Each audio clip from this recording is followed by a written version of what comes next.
Bagaimana menjawab klaim bahwa Yesus tidak pernah secara eksplisit mengatakan, "Akulah Tuhan"? 1. Yesus mengklaim keilahian dengan cara yang mendalam secara budaya dan kitab suci. Meskipun Yesus tidak menggunakan kata-kata langsung "Aku adalah Tuhan", dia membuat pernyataan dan melakukan tindakan yang dengan jelas menunjukkan identitas ilahinya. Penggunaan nama ilahi "Aku", Yohanes 8 ayat 58, secara jelas dipahami oleh audiensnya sebagai klaim kesetaraan dengan Yahweh, terbukti dari upaya mereka yang langsung ingin merajamnya karena dianggap menghujat. Hal ini terkait langsung dengan wahyu Allah dalam Keluaran 3 ayat 14, yang menunjukkan keselarasan Yesus dengan Allah Israel. 2. Yesus menunjukkan otoritas ilahi. Melalui tindakannya, Yesus memperlihatkan kuasa yang hanya dimiliki oleh Allah.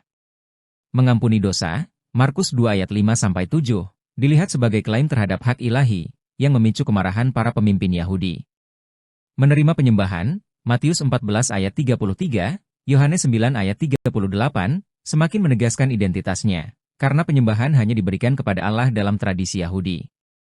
Mengklaim kedaulatan atas hal-hal kekal, Yohanes 5 ayat 22 dan 23, Yohanes 6 ayat 40, menjadikannya hakim tertinggi dan pemberi kehidupan, peran yang hanya dimiliki oleh Allah. 3. Perkataan dan tindakan Yesus secara kontekstual dianggap sebagai klaim ketuhanan.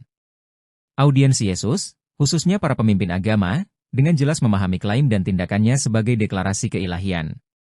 Yohanes 10 ayat 30-33, pernyataan Yesus, "Aku dan Bapa adalah satu," membuat orang Yahudi menuduhnya menyamakan diri dengan Allah. Yohanes 5 ayat 18, mereka berusaha membunuhnya karena dia menyebut Allah sebagai Bapanya dengan cara yang unik dan setara. Reaksi budaya dan teologis ini menunjukkan bahwa kata-kata Yesus membawa implikasi ilahi dalam konteks sejarah dan agama mereka. 4. Keilahian Yesus ditegaskan oleh para pengikutnya. Para rasul dan orang Kristen mula-mula, termasuk mereka yang mengenal Yesus secara pribadi, dengan tegas menyatakan Yesus sebagai Allah. Penegasan dalam kitab suci, seperti Yohanes 1 ayat 1-14, firman itu adalah Allah, dan firman itu telah menjadi manusia. Filipi 2 ayat 5-7. Yesus, dalam rupa Allah, merendahkan dirinya untuk mengambil bentuk manusia. Titus 2 ayat 13, menyebut Yesus sebagai Allah yang Maha Besar dan Juru Selamat kita. Kesaksian awal ini menunjukkan bahwa para pengikut Yesus memahami dan menyatakan keilahiannya tanpa keraguan.